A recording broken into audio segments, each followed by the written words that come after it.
भारत देशामध्ये गाडी घेणे हे प्रत्येकासाठी एक इमोशन असते. ठीक आहे. प्रत्येक जण आपापल्या कमाईतला काही काही पैसा जो आहे तो वाचवतो आणि त्या पैशाची तो आपली ड्रीम कार विकत घेतो. भारत देशातला मोठा वर्ग जो आहे तो मध्यम वर्ग आहे आणि गाडी त्यांच्यासाठी स्वप्न आहे. आणि ही गाडी जी आहे ती पुढच्या 10 वर्षासाठी, 15 वर्षासाठी घेतली जाते आणि हीच गाडी जर तुमची पुढच्या 2-4 वर्षामध्ये भंगारामध्ये विकण्याची जर वेळ येत असेल, तर याबद्दल तुमचं काय मत आहे? कारण आता अशीच गोष्ट होणार आहे. भारत सरकारने डिसिजन घेतलेला आहे. पहिले E20चा डिसिजन घेतला होता. आता पूर्णपणे इथेनॉलवर चालणाऱ्या गाड्या ह्या भारत देशामध्ये तुम्हाला पाहायला मिळणार आहे. अशा परिस्थितीमध्ये आपल्या गाड्यांचं काय होणार हे या व्हिडिओच्या माध्यमातून आपण समजून घेणार आहे. मी वैभव राऊत तुम्हाला आज इथेनॉलची स्टोरी जी तुमची गाडी भंगार करू शकते, ही गोष्ट जी आहे ती या लेक्चरमधून समजून घेऊया. जर लेक्चर आवडलं तर लाईक करा, कमेंट करा आणि चॅनलला सबस्क्राईब करायला विसरू नका. सुरू करूया. सगळ्यात पहिला महत्वाचा मुद्दा की गव्हर्नमेंटने काय डिसिजन घेतलेला आहे. नितीन गडकरी यांनी म्हटलेलं आहे की मी E100 म्हणजे 100% इथेनॉलवर चालणाऱ्या जे वाहन आहे त्यावर साईन केलेली आहे आणि मला अतिशय आनंद होत आहे. परंतु भारत देशातल्या जनतेला मात्र यामुळे दुःख झालेलं आहे. आता गव्हर्नमेंटने हा निर्णय का घेतलाय? त्यांचं असं म्हणणं आहे की भारत त्याच्या गरजेच्या 85% तेल जो आहे तो आयात करतो. त्यामध्ये 22 लाख कोटी रुपये जे आहे ते भारताचा खर्च होतो. हे वाचवण्यासाठी आम्ही हा डिसिजन घेतलेला आहे. ठीक आहे.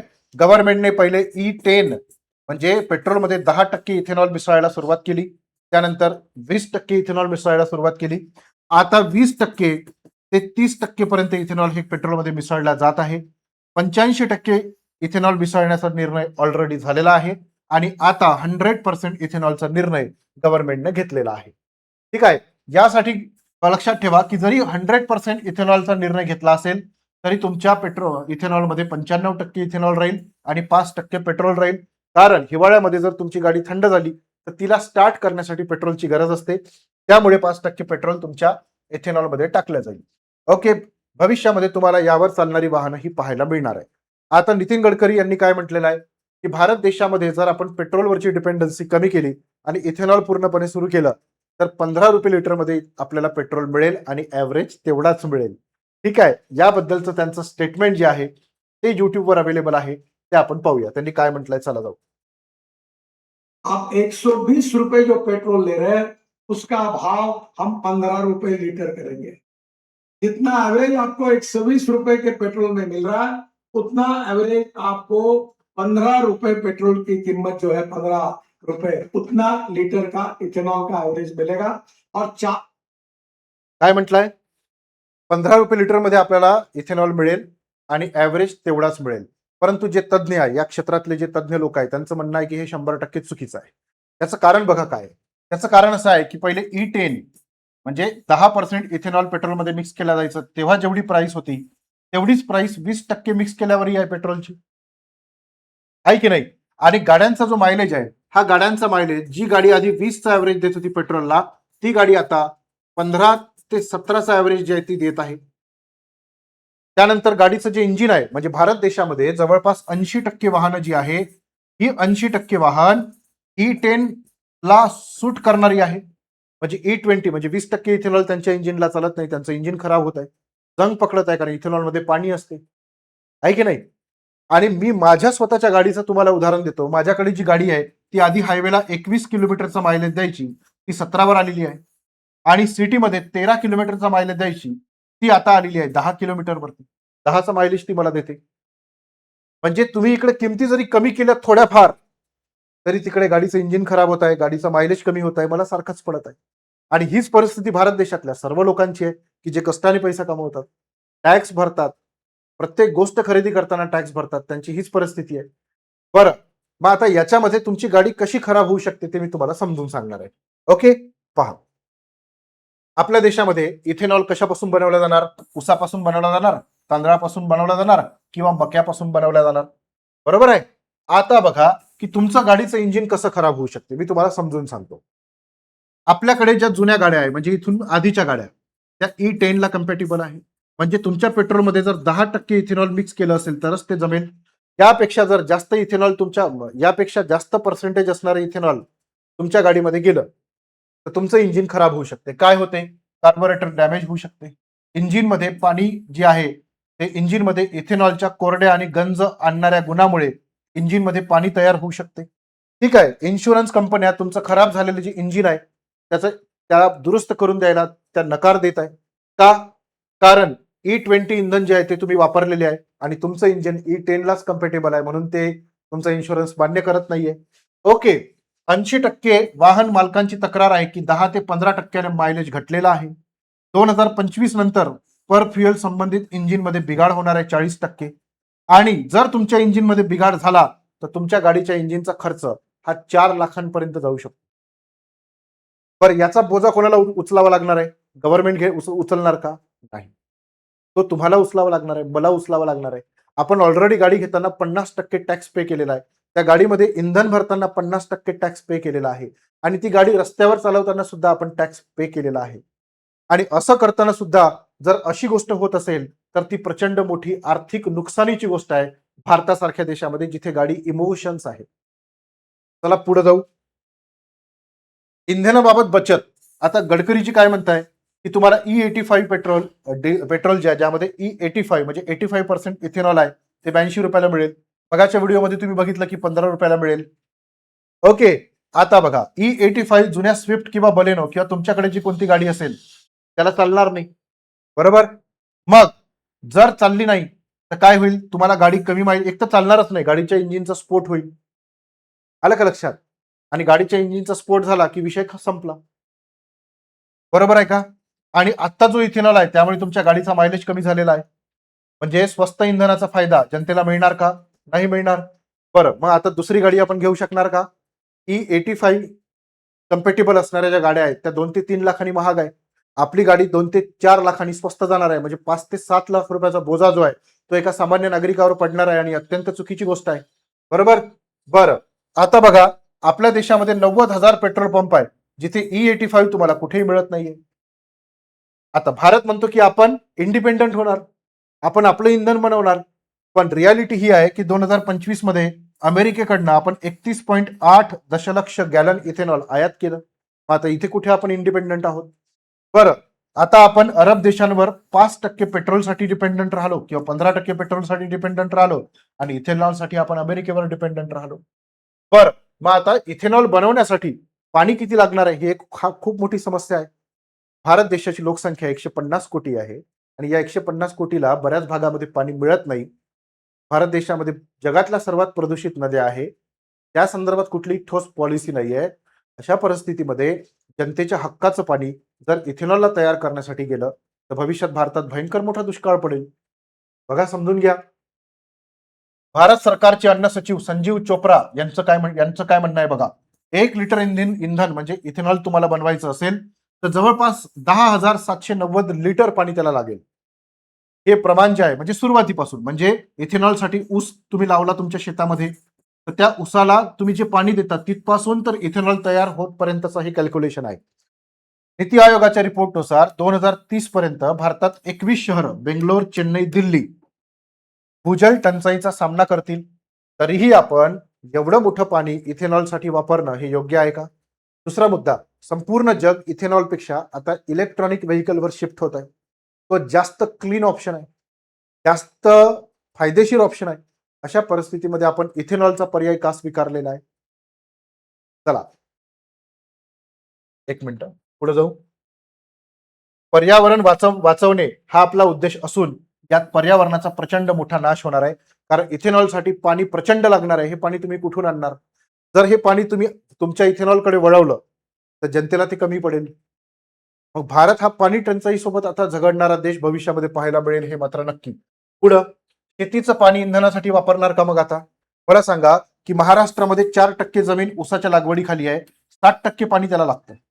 कर्नाटकमध्ये 80% जे जमिनीतलं पाणी आहे ते फक्त ऊसासाठी वापरलं आणि 20% पाणी फक्त उरतं आणि ते लोकांना दिलं जातं. म्हणजे अन्नधान्य पिकवणारी जी जमीन आहे ती आता इंधन पिकवणारी जमीन बनणार आहे का? एकीकडे आपल्या देशामध्ये शेतीसाठी पाणी नाही आणि आपल्या देशामध्ये एवढं प्रचंड प्रमाणामध्ये इथेनॉल तयार करण्यासाठी त्याच्यापेक्षा कितीतरी प्रचंड प्रमाणामध्ये पाणी जे आहे ते वापरलं जाणार आहे. ठीक आहे, आता बघा रेशनमध्ये तांदळाचा वाटा 25% आहे, म्हणजे भारत देशामध्ये 25% तांदूळ जो आहे तो दिला जाणार आहे, तो आता 10% केला गेला आहे. का? कारण तांदळापासून आता इथेनॉल बनवल्या जाणार आहे. ग्लोबल हंगर इंडेक्स मध्ये भारताचा क्रमांक 102 आहे. 123 देशांमध्ये. अशा परिस्थितीमध्ये तांदूळ इथेनॉलसाठी वापरला जाणार आहे. ठीक आहे, म्हणजे तांदूळ जाळून आपण गाड्या चालवण्याचा उद्योग आहे तो करणार आहे. आता याच्यामध्ये काही टीका जी आहे ती वाहतूक मंत्र्यांवर केल्या जात आहे, प्रचंड मोठ्या प्रमाणात केल्या जात आहे. तुम्ही ब्लॉग वाचा, तुम्ही युट्यूबवर व्हिडिओ बघा, इंस्टाग्रामवर बघा, फेसबुकवर बघा. भारतातले बरेचसे नागरिक टीका करतायत. त्यांचं काय म्हणणं आहे की सियान ॲग्रोटेक ही केंद्रीय मंत्री नितीन गडकरी यांच्या मुलाची कंपनी आहे. शेअर बाजारामध्ये जो शेअर 37 रुपयाला होता 2025च्या जानेवारी महिन्यामध्ये, तो ऑगस्ट 2025 मध्ये 638 ला पोहोचला. आता तो 1500 रुपयाच्या वरती पोहोचलेला आहे. महसुलात वाढ 18 कोटीवरून 523 कोटीवर झालेली आहे. म्हणजे वाहतूक मंत्र्यांच्या स्वतःच्या मुलाची कंपनी असल्यामुळे ह्या गोष्टी केल्या जात आहे का, असाही प्रश्न आपल्या देशातली जनता जी आहे, ज्यांच्याकडे ह्या सगळ्या गोष्टीचे नुकसान सहन करतायत ते लोक याच्यावरती आता हा प्रश्न विचारत आहेत. ठीक आहे, चला पुढं. आता बघा विषय काय आहे. कचरा, गव्हाचं भुसं यापासून इथेनॉल बनवलं जाईल असं सांगितलं गेलं होतं. आता ऊस, तांदूळ आणि मका यापासून 100% इथेनॉलची निर्मिती केल्या जाईल. ठीक आहे, आता कचऱ्यापासून इथेनॉल आम्ही बनवणार ही गोष्ट बाजूला गेली आणि या ऊस, तांदूळ आणि मक्यापासून इथेनॉल बनवलं जाणार आहे. म्हणजे स्वस्त इंधनाचा फायदा किती होणार आपल्याला, 20 रुपये. परंतु आपल्या गाड्या खराब झाल्या तर 4 लाख रुपयांपर्यंतचं जे नुकसान आहे ते आपल्या देशातल्या लोकांना होऊ शकते प्रत्येकाला. त्यानंतर पाण्याचा खर्च 10,000 लिटर, म्हणजे 4,000 लिटर ते 10,000 लिटर पाणी लागू शकते. मग इतकं मोठं पाणी याला वापरलं जाणार आहे, म्हणजे पर्यावरणाचा असमतोल निर्माण होणार आहे. पाण्याचं दुर्भिक्ष भविष्यामध्ये जाणवलं जाऊ शकते. मग याचा डायरेक्ट तोटा जो आहे तो जनतेला होणार आहे. मग यापेक्षा इलेक्ट्रॉनिक व्हेकल हा तर सगळ्यात बेस्ट मार्ग आहे. चायना जगाच्या सगळ्यात समोर आहे, पण चायनाने ईव्ही सेक्टरमध्ये प्रचंड झेप घेतली आहे. मग भारत इथेनॉलकडे का वळत आहे? कारण त्याच्यापेक्षा जास्त स्वस्त पर्याय ईव्ही आहे. अन्नाचा खर्च, म्हणजे गरिबाच्या ताटातलं जे तांदूळ आहे तो आता इथेनॉल तयार करण्यासाठी वापरला जाणार आहे. म्हणजे पर्यावरणाचा मुखवटा घातलेला अभिशाप आहे. कारखान्याचा नफा वाढवण्यासाठी सामान्य माणूस आणि पाणी याचा बळी दिला जाणार आहे. ठीक आहे. पुन्हा दुसरा महत्वाचा मुद्दा की अशाही कंप्लेंट येत आहे मोठ्या प्रमाणात. आता तर सुरुवात झाली आहे की फ्युएल टँक जे आहे त्याला गंज चढत आहे. आपल्या देशातल्या पेट्रोल पंपावर E10 फ्युएल आहे, मिळणे बंद झाले आहे. आता E20 आहे. तर हा सगळ्यात मोठा ऑप्शन आहे, म्हणजे पर्याय, म्हणजे मुद्दा आहे. मुद्दा काय बघा, लक्षात घ्या. आता आपल्या देशामध्ये वाहतूक मंत्री ब्राझीलचं उदाहरण देत आहे. कुठलं? ब्राझील. तिथे E27 चालू आहे. किती? E27. ब्राझीलने पहिलेपासूनच सुरू केलं, पण भारताने त्याला ओव्हरटेक केलं. पण ब्राझीलच्या पेट्रोल पंपावर तुम्हाला ऑप्शन अवेलेबल आहे. E5, E10, E15, E20 असे ऑप्शन अवेलेबल आहे. मला सांगा, जर माझी गाडी आहे, माझी गाडी E20 ला कम्पेटेबल नाहीच आहे, तिच्यात जमतच नाही, तर माझ्या गाडीला E10 चा पर्याय उपलब्ध करून देणे गव्हर्नमेंटचं कर्तव्य आहे. कारण त्यासाठी मी टॅक्स भरलेला आहे. गव्हर्नमेंटनी मला आणि संपूर्ण भारत देशामध्ये जे 80% वाहन आहेत त्यांना गॅरंटी दिलेली आहे. किती वर्षाची? 15 वर्षाची पेट्रोलची आणि 10 वर्षाची डिझेलची. मग मला सांगा की जर मी गाडी 1 वर्षापूर्वी घेतली तर ती 14 वर्ष चालणारच नाही ना. जर अशा पद्धतीचा ऑप्शन दिलाच नाही माझ्या गाडीला किंवा तुमच्या गाडीला, तुमची टू व्हीलर असो, फोर व्हीलर असो, भारत देशामध्ये तर 90% जनतेकडे टू व्हीलर आणि टू व्हीलर आहे. 50% जनतेकडे फोर व्हीलर तर नक्की असेल, 40% जनतेकडे तर असेल.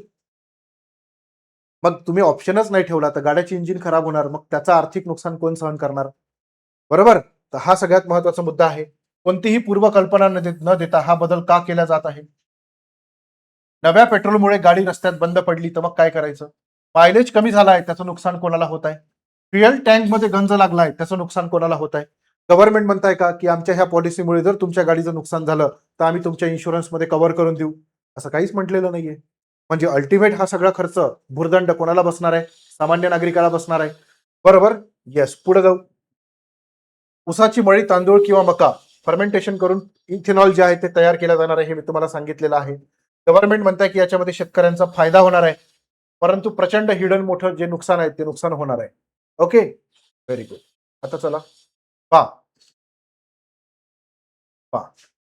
ज्या लोकांकडे 2009च्या आधीच्या गाड्या आहेत त्यांना प्रचंड मोठा धोका आहे. ज्या लोकांकडे 2009 ते 23च्या दरम्यानच्या गाड्या आहेत त्या E10 ला कम्पेटेबल आहे, तर त्या थोड्या सुरक्षित मानल्या जातात. पण आता E20 पेट्रोल टाकल्यामुळे ह्या सुद्धा आता धोक्यात आलेल्या आहे. आणि 2023 नंतरच्या गाड्या सेफ आहे, कारण आता सध्या E20 आहे आणि त्या E20 वर चालणारे आहे. दुचाकी ज्या आहे त्या दुचाकी तर सगळ्यात मोठ्या धोक्यात आहे. तुमच्याकडे नक्की असेल, त्याचं इंजिन खराब होणार काही दिवसामध्ये, तुम्ही बघा. तर 2 चाकी वाहन ज्यांच्याकडे आहे त्यांना सर्वात जास्त फटका याचा बसत आहे. ठीक आहे. आता बघा, इथेनॉल मध्ये कमी ऊर्जा असते. ठीक आहे. जेव्हा दोन्ही हे मिसळले जाते तेव्हा इंजिनची एकूण ताकद कमी होते. तेवढेच अंतर कापण्यासाठी जुन्या इंजिनला अधिक इंधन जाळावं लागते. नीती आयोग म्हणते की 7% तुमच्या गाडीचं जे मायलेज आहे ते मायलेज कमी झालेलं आहे. गव्हर्नमेंटचा आहे नीती आयोग, ते स्वतः म्हणतायत. ओके. आता बघा, ब्राझीलमध्ये जिथे 30 वर्षापासून इथेनॉल वापरले जाते, तिथे लोकांना शुद्ध पेट्रोल निवडण्याचा पर्याय दिलेला आहे. भारताने हा दिला नाही. का नाही दिला? आमच्या गाड्या आम्ही बर्बाद करायच्या का? आपल्या देशातल्या मॅक्सिमम लोकांचं असं म्हणणं आहे की आमच्या गाड्यांचं आम्ही करायचं का? त्या जर बर्बाद झाल्या तर आम्ही काय करायचं? खर्च तुम्ही देणार आहे का? गव्हर्नमेंटनी द्यायला पाहिजे. जर तुम्ही ही पॉलिसी आणत आहे, ना, तर तुम्ही ही पॉलिसी आणताना 10 वेळा विचार करायला पाहिजे की ज्या माणसाने EMI वर कार घेतली, 5 लाखाची कार 7-8 लाखांपर्यंत गेली, त्याची गाडी जर उद्या खराब झाली तर त्यानं कुठे जावं? हा अन्याय आहे त्याच्यावरचा. सुप्रीम कोर्टामध्ये जेव्हा जनहित याचिका दाखल केल्या गेली, सुप्रीम कोर्टाने ती फेटाळली. हे सुद्धा आश्चर्य आहे की नाही? आणि जर 90% पेट्रोलवाला जर आपण स्पीड पेट्रोल जर घेतो म्हटलं तर पेट्रोल पंपावरून गायब झालेला आहे. म्हणजे आपल्यासाठी, जनतेसाठी ऑप्शनच ठेवला नाहीये गव्हर्नमेंटने. तुमच्या गाड्या खराब होऊ द्या. आणि जर याच्यावर प्रश्न विचारला गेला वाहतूक मंत्र्यांना, तर ते अँटी नॅशनलिस्ट म्हणतात लोकांना. ते म्हणतात की हे खोटं आहे, असा कोणताच पुरावा नाहीये. आणि युट्यूब आणि इंस्टाग्रामचे जे व्हिडिओ आहे ते भरलेले आहे की हे घ्या पुरावे, हे घ्या गंध चढलेले पुरावे, हे घ्या मायलेजचे पुरावे. मी माझ्या स्वतःच्या गाडीच्या मायलेजचा पुरावा देऊ शकतो. माझी गाडी आधी 21चा मायलेज देत होती हायवेवर, आता ती 17वर आलेली आहे. सिटीमध्ये ती 13चा मायलेज देत होती, ती आता 10वर आलेली आहे. 9 ते 10चा मायलेज ती देत आहे. हा खर्च माझ्या खिशातून जात आहे. बरं, गाडी घेताना 50% टॅक्स दिलेला आहे.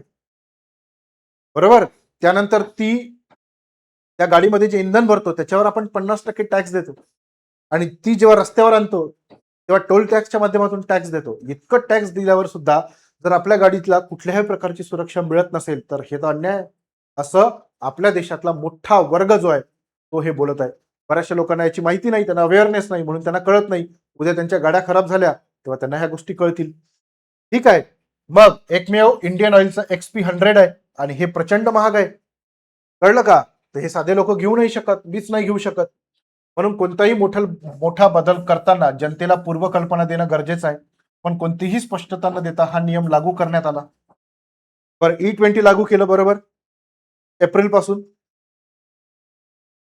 आता इथेनॉल उरलं म्हणून त्याच्यापेक्षा जास्त टाकल्या जात आहे. आणि त्यासाठी घाईघाईने बदल करण्यात आलेले आहे नियमामध्ये. ओके. हिताचा संघर्ष आहे. सोशल मीडियावर अफवा आहेत. एका मंत्र्याच्या मुलाच्या अॅग्रो प्रोसेसिंग कंपनीचा नफा एका वर्षात 17 कोटीवरून 511 कोटीवर गेला. आणि याच्यावर पण टीका होत आहे, कारण आपल्या देशाच्या वाहतूक मंत्र्याची मुलांची स्वतःची अॅग्रोटेक कंपनी आहे, सियान अॅग्रोटेक. ती इथेनॉल बनवते, त्यामुळे त्याच्यावर सुद्धा टीका होत आहे. कळलं का? येस. आता बघा, गाडी चालवत राहा. तुमच्याकडे उपाय काय आहे?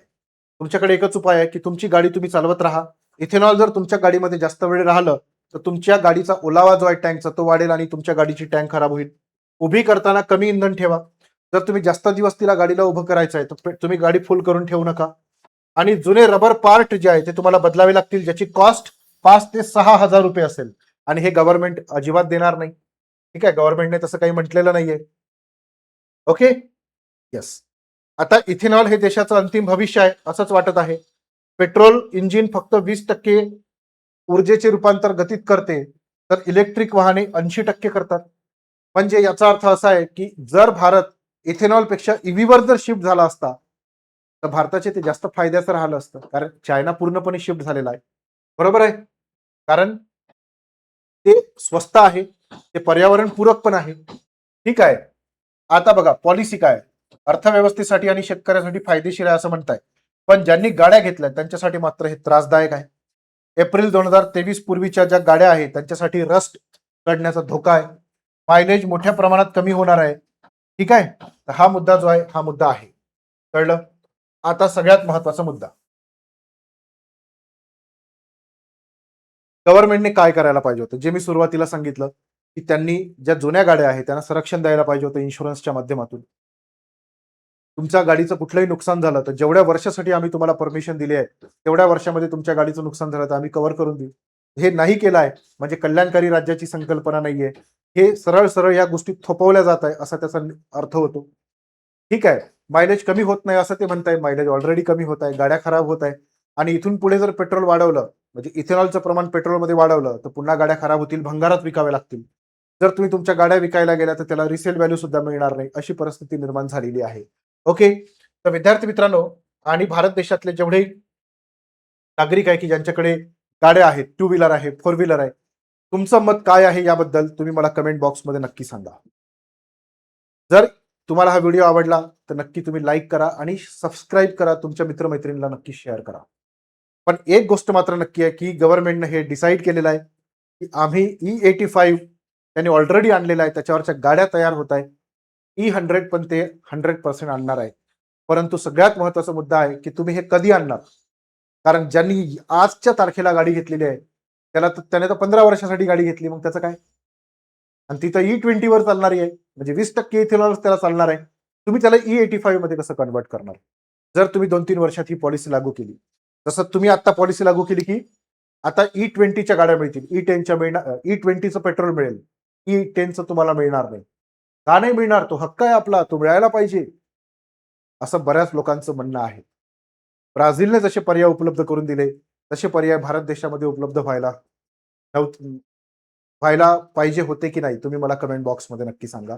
धन्यवाद, थँक्यू. दुसरा मुद्दा की जर तुम्ही राज्यसेवा परीक्षेची तयारी करताय, एमपीएससीच्या परीक्षेतून अधिकारी बनण्याचं स्वप्न पाहताय तर आम्ही तुमच्यासाठी एक नवीन बॅच सुरू केलेली आहे. ठीक आहे, ही बॅच आहे स्वराज फाउंडेशन बॅच 2.0. त्यामध्ये संपूर्ण सिलेबस आम्ही तुम्हाला शिकवणार आहे राज्यसेवा प्रिलिम आणि कंबाईनचा. जे अधिकारी झालेले आहे स्वतः एमपीएससीच्या परीक्षेतून ते तुम्हाला इथे प्रॉपर गाईड करणार आहे, मेंटॉरशिप देणार आहे. म्हणजे प्रॉपर व्यक्तीच्या हाताखाली तुमची प्रॉपर तयारी होणार आहे. आपल्याकडे स्पेशल टीम आहे, ही टीम तुम्हाला पूर्ण एमपीएससी राज्यसेवेचा सिलेबस शिकवणार आहे, आन्सर रायटिंग करून घेणार आहे, सगळा सिलेबस कव्हर करणार आहे. सगळे विषय जे आहे ते सगळे विषय सुद्धा यामध्ये तुम्हाला आम्ही कव्हर करून देणार आहे. ठीक आहे, त्यानंतर आपल्याकडे कंबाईनची सुद्धा बॅच आहे. हे बघा, कंबाईनची बॅच आपण लॉन्च केलेली आहे. जे विद्यार्थी 2027च्या ग्रुप सी आणि ग्रुप बी ची तयारी करताय त्यांच्यासाठी ही बॅच सुरू केली गेलेली आहे. प्रिलिम आणि मेन्स दोन्हीची तयारी आपण या बॅचच्या माध्यमातून करून घेणार आहे. एक सेकंड.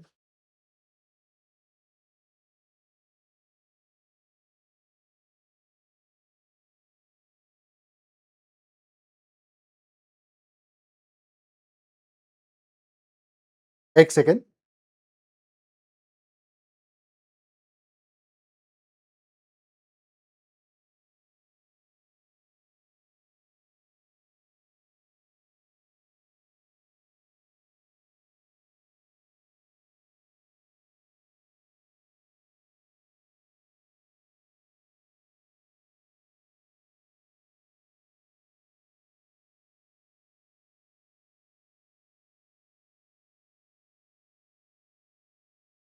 एक सेकंड.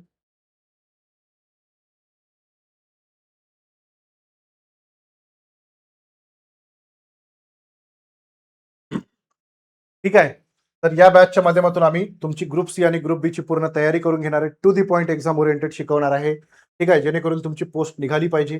2027 साठी ही बॅच आहे.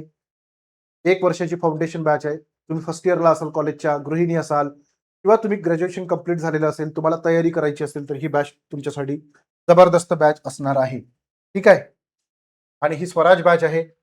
प्रत्येक विषयासाठी सेपरेट फॅकल्टी आहे राज्यसेवा परीक्षेची तयारी करण्यासाठी. जर तुम्हाला ही बॅचला एनरोल करायचं असेल तर माझा हा मोबाईल नंबर आहे, या नंबरवर तुम्ही मला नक्की मेसेज करू शकता. 9307814586. ठीक आहे, या नंबरवर तुम्ही मला नक्की मेसेज करा. हा माझा स्वतःचा नंबर आहे. कुठल्याही बॅचला तुम्ही एनरोल करू शकता आणि परिपूर्ण तयारी करू शकता. धन्यवाद.